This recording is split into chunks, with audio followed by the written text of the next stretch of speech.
I'm Jay Marshall, student at Liberty University in history, and I'm standing in front of the entrance to the old Forbes and Wallace that many years later would end up being a J.C. Penney's. And I'm here to ask the important question, do malls deserve preservation? I mean, after all, weren't they to blame for the decline of downtowns and the ruination of cities as we knew them? For the most part, we've lost our downtown history, and it would be a shame to lose this as well. And in fact, what other than scope and size and years is different between this and a picturesque shopping locale like Faneuil Hall? I'm standing outside the Eastfield Mall. The Eastfield Mall was constructed in 1967, would go on to open in 1968, and it was the first real shopping mall, enclosed shopping mall in Western Massachusetts. And when it opened, that building behind me there was Forbes and Wallace. And that was one of the major anchor stores. Unfortunately, word came out some years ago, fortunately and unfortunately, the mall has not been successful in recent years. Had a little bit of a renaissance maybe at the end of the 90s when it got its movie theaters back for a time. But it has fallen on hard times, and word came out recently that it would be demalled. Now, what exactly does that mean, demalling? What is demalling? Well, I'm standing in the middle of the Fairfield Mall in Chicopee. You'll notice that it's now a parking lot featuring a Home Depot, a Walmart, a Panera, a Staples. The Fairfield Mall that opened in 1975 ended up getting demalled in about 2004 and was replaced with big box stores. So whereas when it opened in 1975, it featured Two Guys, a department store perhaps known as heard of, and a Forbes and Wallace, those ultimately would close and be replaced by a Caldor and a Bradley's, which would also close, and the mall would fail. And so there's nothing that remains of the Fairfield Mall except a few websites and one last sign that says mall that I'm pretty sure everyone forgot about. So demalling is when the mall actually gets bulldozed under and gets reutilized as a strip mall with various big box stores. And that's where we are today here in Chicopee. Malls are an important part of the American experience. This here was the Sears. See one of the entrances. Over here, this was the Steigers. And when Steigers went out of business, it was purchased by another organization. It was a Macy's for quite some time. There's another entrance, and there was, again, the Forbes and Wallace, which was replaced by a J.C. Penney's, and is now just empty. On the other side of the mall, you can't really see it. That's where the cinemas in their second incarnation were. They were in the food court on the other side prior to that. Now it is all just awaiting the bulldozer. So I'm actually inside the Eastfield Mall, and as you can see, this is the old entrance to the Forbes and Wallace building. There's a nice bench here for me. And as our textbook noted, in order to be considered to be included on the National Historical Registry, a building has to be over 50 years of age. Well, I'm here to tell you that this building was constructed before I was. I'm a little bit over 50. And so it represents more than 50 years of history, and it was a major commercial center. And it's just going to be, for the most part, bulldozed over or under. And what is going to be lost when that happens? And so people get very romantic when it comes to preservation when we're talking about an Art Deco building. And don't get me wrong, I also love Art Deco, but this is a multi-million-dollar facility, and it's going to be lost. Nothing will remain of it. And I said earlier that, fortunately and unfortunately, because I live nearby here, and I know that when it is rebuilt as Eastfield Commons, I will benefit from the new mixed-use businesses that are located here, from unnamed big box retail stores to a Chick-fil-A, things we don't necessarily have nearby here. But nonetheless, something is going to be lost in terms of the historical record. And unlike a Storetown village or a Sturbridge village, where there would be preservation and recreation of what happened, no one does that for malls. And I would like to make the case that that is something that we should consider moving forward. In addition to age, in order to be on the National Historic Registry of Buildings, a property has to be associated with events that made a significant contribution to the broad patterns of our history. I think malls have done that through commerce and community. Yeah, or they could be associated with the lives of significant persons in our past. I'm not sure if Tiffany's mall tour in the 80s would qualify, but I'll offer that up too. 3, embody the distinctive characteristics of a type, period, or method of construction, or that represent the works of a master. Master might be pushing it, but very distinctive. Or that possess high artistic values, or that represent a significant and distinguishable entity whose components may lack individual distinction. Or 4, have yielded or may be likely to yield information important in history or prehistory. And I think we've satisfied that. Still in the Eastfield Mall, and I've got the obligatory water fountain shot in the back. Jane Jacobs, who wrote The Death and Life of Great American Cities, and I'm not suggesting by any stretch that Springfield's a great American city, but she noted that cultural centers that are unable to support a good bookstore, and in fact, Springfield doesn't have a retail bookstore in its city limits. There is one used bookstore. Civic centers that are avoided by all but bums who have fewer choices of loitering places than others. Commercial centers that are lackluster imitations of standardized suburban chain store shopping.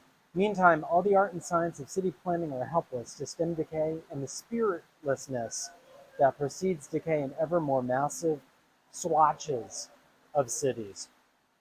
Later, she notes, cities need old buildings so badly it is probably impossible for vigorous streets and districts to grow without them. By old buildings, I mean not museum piece old buildings, not old buildings in excellent and expensive state of rehabilitation, although those make fine ingredients, but also a lot of plain, ordinary, low-value old buildings, including some run-down old buildings. I'm now here in the food court at the Eastfield Mall, and there remains only 3 restaurants in it. Malls could use a Jane Jacobs as an advocate. In January 22nd, 1989, the Springfield Republican, the paper of record in Springfield, Mass., had an article titled Suburban Malls, New Downtowns of the 90s. However, just 10 years later, the Boston Globe reported on September 13th, 1999, now the same urbanists who rallied to protect dying downtowns are working on solutions to a new crisis. What do you do with a dying mall? It seems like only yesterday that social critics were bemoaning the mall's success in colonizing America. No one foresaw the problem of mall failure. The National Trust for Historic Preservation published With Heritage So Rich, and in it, editor Helen Dupree Bullock mentioned, this is not a mall-to-mall magic carpet that will float us to utopia. I might challenge that premise. A nation can be a victim of amnesia. it can lose the memories of what it was and thereby lose the sense of what it is or wants to be. It can say it's very progressive when it rips up the tissues which visibly bind one strand of its history to the next. It can say it is only getting rid of junk in order to make room for what is modern. What it often does instead, once it has lost the graphic source of its memories, is to break the perpetual partnership that makes for orderly growth in the life of a society. We are in the parking lot of the Lyman and Marywood Museum of Springfield History, and you can see the museum ahead of us where we'll be doing our research, and behind it is the One Monarch Place office tower. And that's where downtown Springfield is, which used to be a thriving retail center. More on that shortly. So we're on the second floor of the museum in their retail history section. This is a replica of where Big Y Foods started in nearby Chicopee. Springfield had 3 major department stores: D.H. Brigham and Company, this is Brigham, Forbes and Wallace, we have Mr. Forbes there, and this is actually an elevator door panel.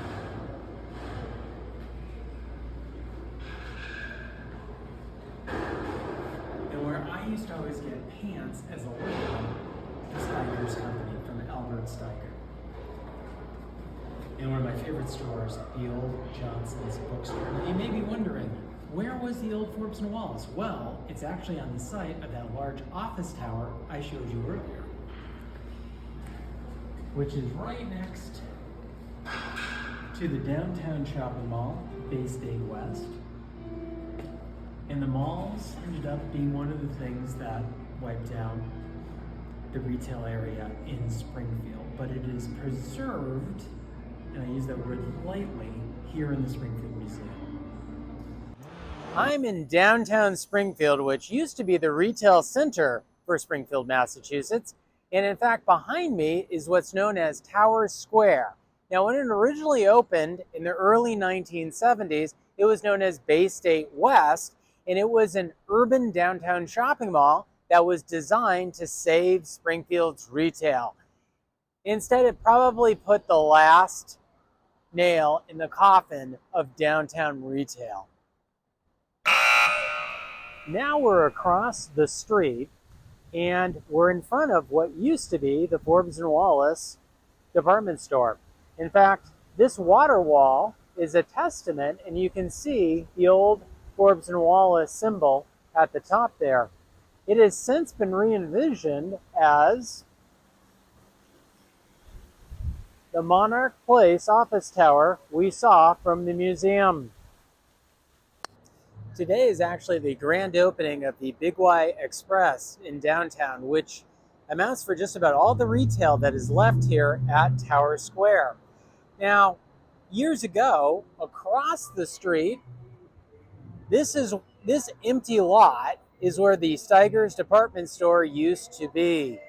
It is now pretty much just an empty park that on occasion is used for downtown concerts.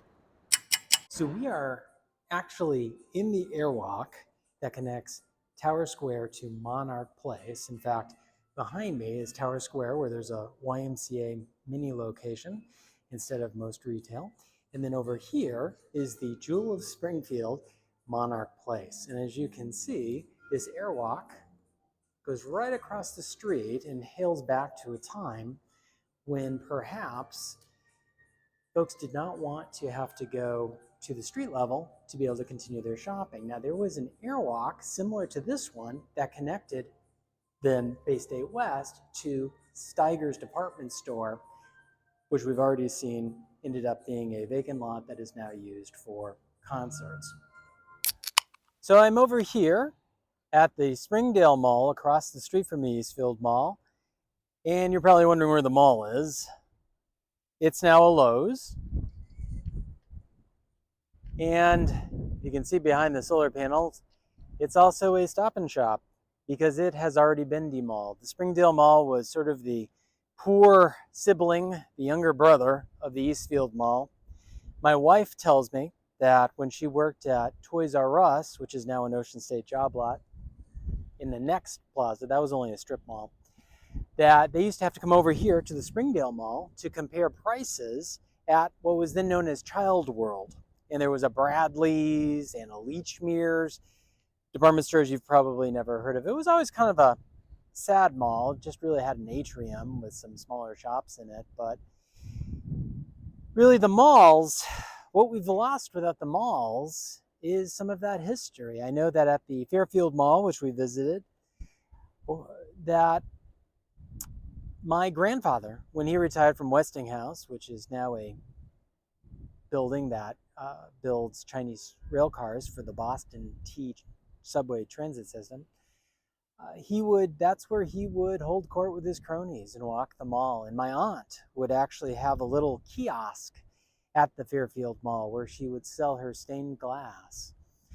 The Fairfield Mall actually became the cultural center for Chicopee. They moved things like the Kielbasa Festival, very big Polish population in the city of Chicopee, and they would hold it there in the mall. And as we've seen, it's now a parking lot. So there's no preservation of shopping malls to that degree. And again, I'm torn because I would really love to see a mall museum with a fully operational mall, Orange Julius and everything, to kind of capture that great moment in the 1980s. And yet, the reality is a lot of that retail space, such that it's needed in the age of Amazon delivery, can be better used. But maybe we could have one museum mall. It's just a thought. So now I'm actually in front of the entrance, the mall side entrance of the old Steigers building, Steigers department store. And as you can see, it's been closed for quite some time. And it's actually featuring a liquidation sale, a tag sale to support the local women's professional clothing organization called Dress for Success. Eric Nelson, in his tribute to the Mall of America, wrote in 1998, 25 years ago, that malls are an inescapable feature of our common life. They seem inevitable as the weather, so familiar we hardly think about them anymore. Malls are a lens to magnify values in contemporary America, and yet they're fading away, forgotten. And while we make it a point to celebrate things such as Storytime Village and Sturbridge Village, where there's actually colonial reenactments, we don't really do that for 20th century history like shopping malls. And maybe we should. And as you can see, there's nothing playing at the cinema behind me that has been closed for quite some time. During COVID, it had a brief return to life when it was used to hold court sessions because it was easier to socially distance inside the movie theater, but it has long since been empty. In fact, the cinema stole all the fixtures and ripped them out of the wall when they left. And I think that's probably a good point to say the show is over.